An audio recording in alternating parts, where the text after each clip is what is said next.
નમસ્તે મિત્રો, આપનું સ્વાગત છે યુટ્યુબ ચેનલ ગ્લીમ ઓફ ગોડમાં. આપણે શ્રીમદ ભાગવતના 10મ સ્કંદ પૂર્વમાં આગળ વધી રહ્યા છે, જે શ્રીમદ ભાગવતના હૃદય સમાન છે, હૃદય સમાન છે. તો એમાં આપણે આજે જોઈશું ગોકુળમાં કૃષ્ણ જન્મોત્સવ અને પૂતના ઉદ્ધાર. શ્રી સુખદેવજી બોલ્યા, પ્રૌઢાવસ્થામાં નંદજીના ઘેર પુત્ર જન્મ થતાં તેઓ ઘણા જ પ્રસન્ન બન્યા. એમણે વિદ્વાન બ્રાહ્મણોને બોલાવી બાળકના જાત કર્મ સંસ્કાર કરાવ્યા. બ્રાહ્મણોને 2 લાખ ગાયો અને અપાર ધન દાનમાં આપ્યું.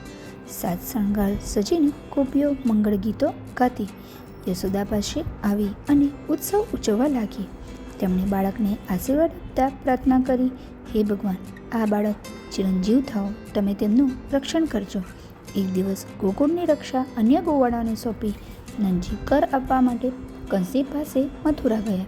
વસુદેવને જ્યારે આ વાતની ખબર પડી ત્યારે એ નંદને મળવા આવ્યા અને તેમને કહ્યું, ભાઈ, તમે સંતાનહીન હતા, આ અવસ્થામાં સંતાન પામી સુખી થયા છો.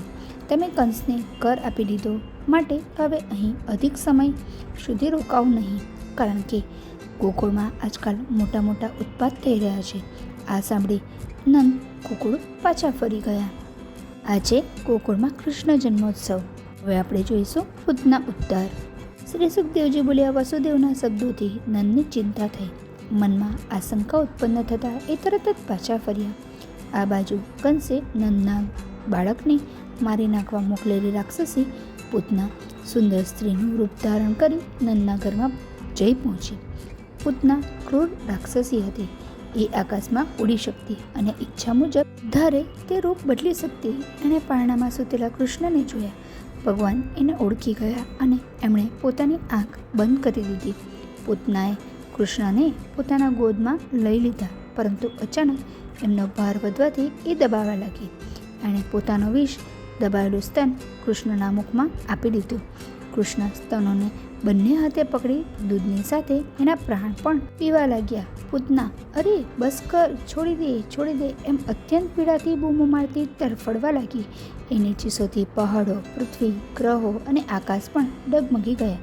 ચીસો પાડતી એ અચેત બની જમીન પર પડી ગઈ. એ જ વખતે એનું મૂળ રાક્ષસી રૂપ છતું થઈ ગયું.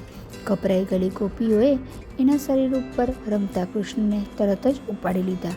એ કૃષ્ણ ઉપર ગાયનું પૂંછડું ફેરવવા લાગી અને એને ગૌમૂત્રથી સ્નાન કરવામાં આવ્યું. યશોદાએ પોતાના સ્થાનમાંથી કૃષ્ણને દૂધ પીડાવી સુવડાવી દીધા. ઘરે પાછા ફરતા નંદે જ્યારે આ બધું સાંભળ્યું તો એ બોલ્યા, ખરેખર વાસુદેવ ઘણા જ જ્ઞાની છે. તેમણે જે કહ્યું હતું તે જ થયું. હવે મારે વધારે સચેત રહેવું પડશે. ગોપાલોએ પૂતનાના શબને ટુકડા કરી સળગાવ્યા હતા, તો એમાંથી સુગંધિત ધુમાડો નીકળવા લાગ્યો. શ્રી કૃષ્ણના સ્પર્શથી તેના તમામ પાપો નષ્ટ પામ્યા હતા અને એ પણ પવિત્ર બની ગઈ હતી. જે પૂતના ઉદ્ધાર. ગઈકાલે આપણે શ્રી કૃષ્ણની અન્ય કથાઓ જોઈશું. ત્યાં સુધી આપ સૌને મારા જય શ્રી કૃષ્ણ. જો આપને અમારો વિડીયો પસંદ આવ્યો હોય તો વિડીયોને લાઈક કરજો, શેર કરજો અને અમારી ચેનલને સબસ્ક્રાઈબ કરવાનું ભૂલતા નહીં. આવજો.